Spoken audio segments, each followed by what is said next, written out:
Hello everyone, welcome back to my channel. কেমন আছো সবাই? আশা করি সবাই খুব ভালো আছো। আর আজকে আমি চলে এসেছি একটি নতুন রেসিপি ভিডিও নিয়ে। আর আজকের রেসিপি হলো রোজ কেক।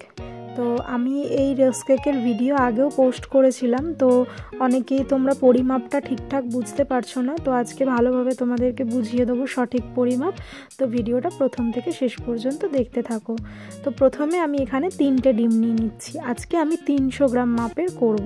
তো তোমরা যত গ্রাম মাপের করবে ঠিক তটাই ডিম দেবে। যদি তোমরা 500 গ্রামের করো তাহলে 5টা ডিম দেবে। আমি এখানে 300 গ্রাম ডিম নিয়েছি, 300 গ্রামের করব, তাই 3টে ডিম নিয়েছি। আর তার সাথে নিয়ে নিলাম আমি এখানে চিনিটাকে মিক্সিতে গুঁড়ো করে নিয়েছি। আর চিনির পরিমাপটা হচ্ছে 300 গ্রাম। তো 300 গ্রাম চিনির সাথে 3টে ডিমকে ভালোভাবে ফেটিয়ে মিক্স করে নিলাম। এরপর আমি এখানে 1 চামচ মতো ভ্যানিলা এসেন্স আর কিছুটা এলাচ গুঁড়ো দিলাম, দিয়ে ভালো করে এটাকে ফেটিয়ে নিতে হবে যাতে চিনিটা দানা দানা না থাকে। এরপর আমি এখানে 300 গ্রাম চালের গুঁড়ি দিয়ে দিলাম আর তার সাথে 300 গ্রাম ময়দা দিয়ে দিলাম। তোমরা এবারে আশা করি পরিমাপটা বুঝতে পেরেছো। যত গ্রাম তোমরা করতে চাও সব কিছুই কিন্তু সেম অনুযায়ী মাপটা থাকবে। যদি তোমরা এখানে 300 গ্রামের করতে চাও তাহলে 3টে দেবে, আর যদি তোমরা এখানে 500 গ্রামের করতে চাও তাহলে 500 ময়দা, 500 চালের গুঁড়ি, 500 চিনি, 5টা ডিম, এটাই হচ্ছে মাপ। তো আমি এখানে 300 গ্রামের করছি, তাই সব কিছুই 300 আর 3টে ডিম নিয়েছি। আর এখানে পরিমাণ মতো দুধ নিয়েছি। দুধটা তোমাদের কতটা লাগবে সেটা গোলার ওপর নির্ভর করছে। এটা কিন্তু একটা স্মুথ ব্যাটার হবে, খুব পাতলাও হবে না আর খুব মোটাও হবে না। তো দেখতে থাকো ব্যাটারটা কীরকম হবে।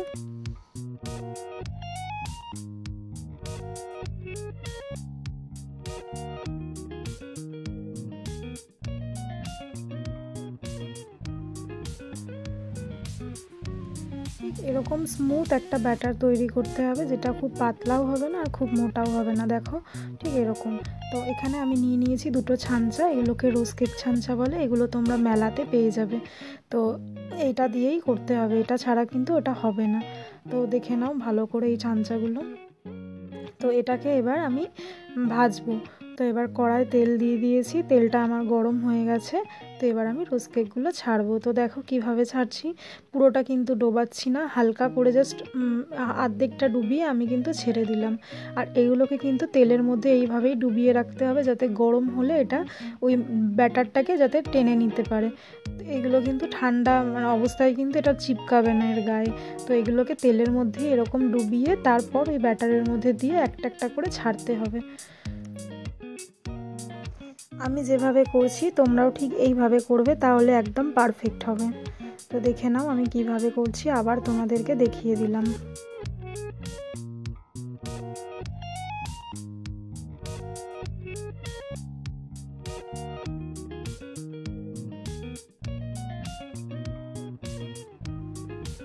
ঠিক এইভাবেই ভাজতে হবে। এবং দেখো যেগুলো ব্রাউন হয়ে যাচ্ছে সেইগুলোকে আমি একটা কাঠির সাহায্যে এভাবে তুলে তেলটাকে ঝরিয়ে আমি একটা পেপারের মধ্যে রেখে দেবো, যাতে যে এক্সট্রা তেলটা আছে সেটা ঝরে যাবে। তো একে একে আমি এগুলো সব এভাবেই ভেজে নেব।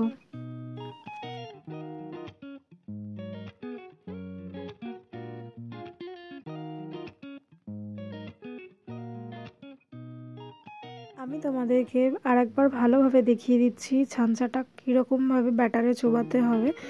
এইটা কিন্তু ব্যাটারটা পুরোটা লাগানো যাবে না ওপর অবধি, জাস্ট ওর গা অবধি লাগাতে হবে।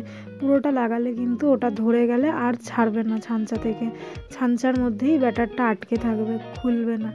তো এইভাবেই কিন্তু ছাড়তে হবে, তোমরা ভালোভাবে দেখে নাও।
এই রোজ কেকগুলো তোমরা অনেক দিন স্টোর করে রাখতে পারবে।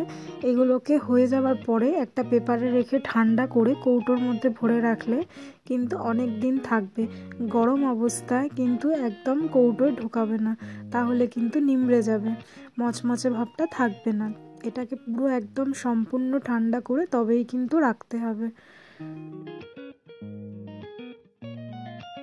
তো আমি এখানে মোটামুটি সব রোজ কেকই ভেজে নিয়েছি। এগুলোকে একটা পেপারে ঠান্ডা করে আমি দেখো একটা ড্রামের মধ্যে ভরে নিয়েছি। আমার এখানে হাফ ড্রামেরও বেশি হয়েছে রোজ কেক।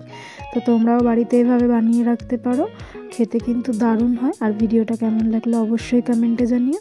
তো দেখা হবে নেক্সট কোনো ভিডিওতে। তো চলো টাটা।